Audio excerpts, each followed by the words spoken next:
Bonjour, aujourd'hui je vais vous parler de l'assistance cyber.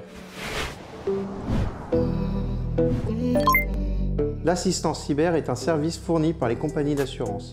Toutes les compagnies ne le proposent pas. Le but est de fournir une aide le plus rapidement possible à tout assuré victime d'une attaque cyber dans le but de la contenir, la limiter et du coup d'en réduire le montant. On trouve ce service à part sous forme de garantie dédiée ou pouvant être ajoutée à une garantie déjà existante, comme par exemple celle des frais d'urgence. Chaque compagnie a sa propre terminologie pour désigner l'assistance. On trouve généralement garantie d'expert informatique, garantie de premier secours, garantie d'urgence, data breach coach, digital resolve, etc. Une garantie est un engagement pris par une compagnie d'assurance de couvrir un ou plusieurs risques prévus au contrat. La compagnie s'engage donc à indemniser son assuré en cas de réalisation d'un ou plusieurs risques prévus au contrat. Une assistance est une option prévue au contrat d'assurance par laquelle l'assureur s'engage à venir en aide en fournissant une assistance à son assuré. Cela peut être par exemple la dépanneuse ou encore le serrurier. Il s'agit d'une option activable au contrat et parfois l'assuré ne sollicite pas cette assistance.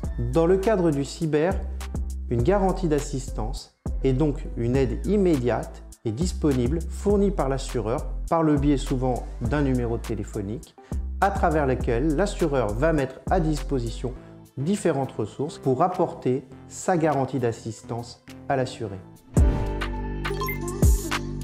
L'assistance mise à disposition par l'assureur va très vite générer des frais.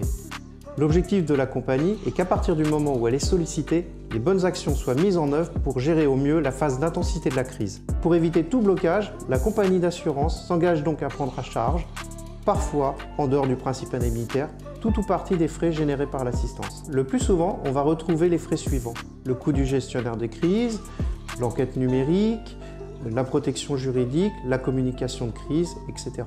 Le fonctionnement et le déclenchement de l'assistance cyber est cependant encadré avec plus ou moins de souplesse en fonction des compagnies d'assurance. La prise en charge des frais lorsqu'une victime fait appel à l'assistance cyber n'est pas systématique et doit correspondre aux conditions prévues par le contrat. Le plus souvent, on retrouve comme condition: appeler lorsque le sinistre survient et pas 3 semaines après, utiliser les prestataires du panel, éviter les doublons de ressources et d'autres encore.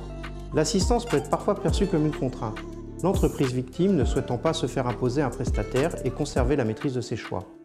L'autre point, qui relève de la déontologie, est qu'une entreprise du panel peut être déjà un prestataire de l'entreprise victime. Dans ce cas, on évitera de la faire intervenir. On peut avoir des panels avec des manques de compétences, comme par exemple l'enquête PFI suite à un vol d'informations des cartes bancaires. On peut aussi avoir un problème d'obsolescence du panel si on a affaire à une liste qui a été établie il y a 3 ans, car les sociétés qui étaient au top niveau il y a 3 ans ne le sont peut-être plus aujourd'hui. En conclusion, l'assistance cyber est une bonne chose. Les assurés ne sont pas habitués à gérer des crises cyber, ce n'est pas quelque chose qui leur arrive tous les jours, ils n'ont pas les compétences et l'assistance cyber, à travers leur assureur, leur permet de réagir vite et de faire face à un incident. Cependant, l'assistance cyber reste une matière assez jeune en France et a une marge de progression.